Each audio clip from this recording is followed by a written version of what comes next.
you.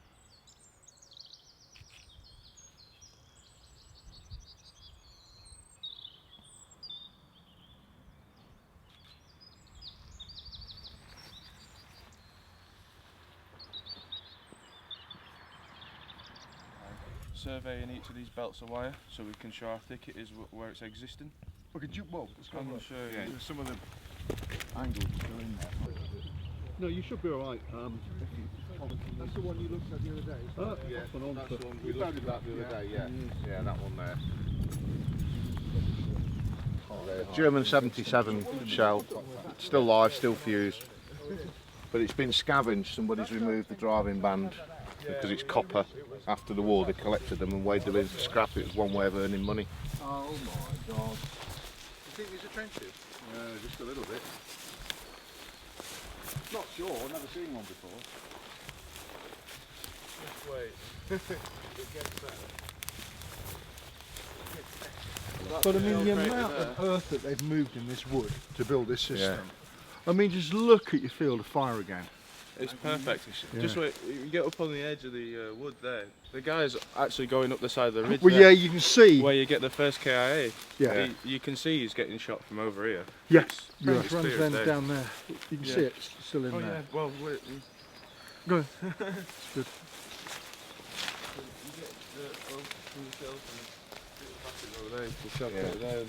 In the back edge of the back edge, yeah.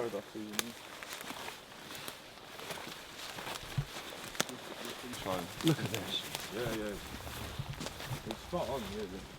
I've never been in the Bergwerk before. This is the first time I've ever been here. I've heard stories about it, but clearly we've got all sorts. Yeah. I mean, what cruiser weapon, mortar pit, something like that? Yeah. It's certainly not a shell hole, is it? It's not, no. It's too regular. And in fact, you've got then that shape into here, then along, and then back again and round.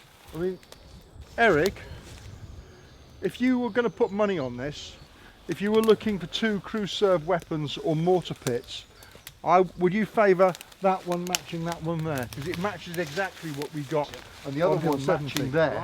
It's the same, exactly the same layout, and then with a big traverse in between. And what we found was an entrance to an ammunition position in the middle of the traverse, which meant the ammunition was taken to both mortars. I was going to say the other thing possibly could have been what the Jones didn't do in this stage, where you just sort of cut and then put a roof on top of your dugout, but that's too close to the surface. The Germans have done away with that one because they're too vulnerable. No, that makes sense. So we're looking at what, Minenwerfer? Yeah, something like that. Yeah, something in Minenwerfer, but nothing bigger than that, you know. Now, what you've got then is the edge of the trench here. It turns left, goes right, left again, and then down. And what you've got then is a great block of earth that stops the enemy from shooting straight down. And there's another one down there, so they're being very, very careful. The one thing I get with the trench maps is you're looking at them. I even looked at the one that Rick gave me earlier, and there's certain trenches missing completely. Yeah. Like part of Hunter Trench is gone. Yeah. So I don't quite get it. I'm a bit nervous about relying on them fully. Yeah. Not so smart and a very large. What's that? Well, what we've got here then looks like that they've put timber in to stop people falling in. There's a deep shaft. Might be the workings. Look down there, it just goes down and down and down. I mean, we're okay. We're not going to fall in it, mate. Go on. It's more for me. It's one more for me.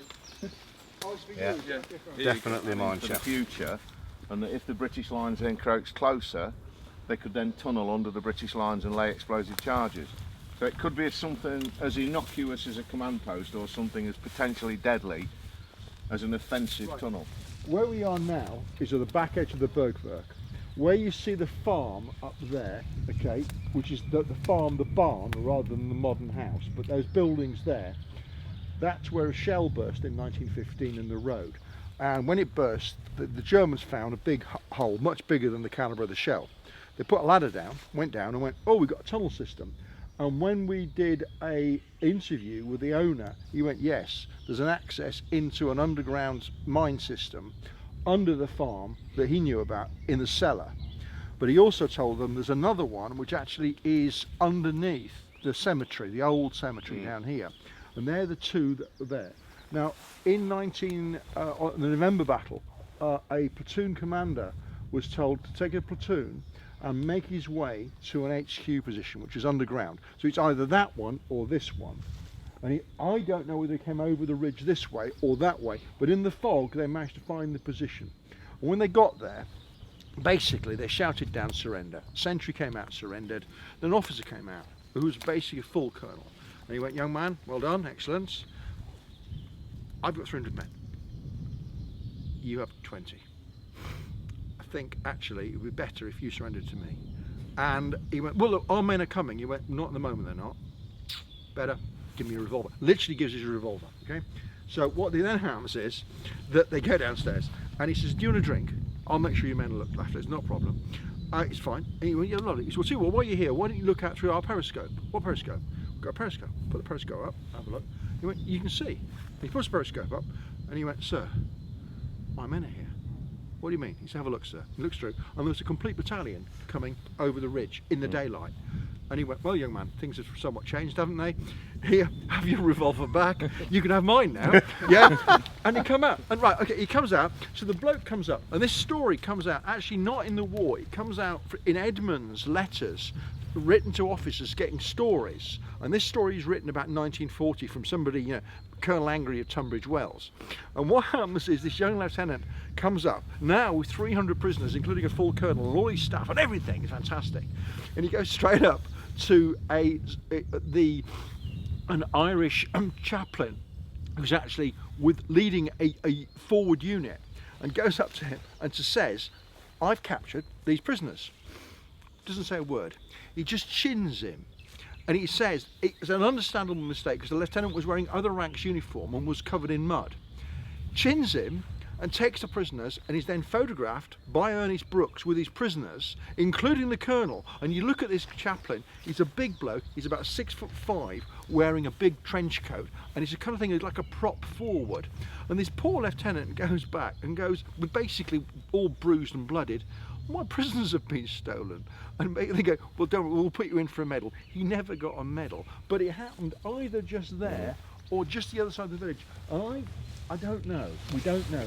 I think it's on this end of the village, and I suspect what they've done is use that with basically a periscope, because it's clearly much higher here than it is further down in the village.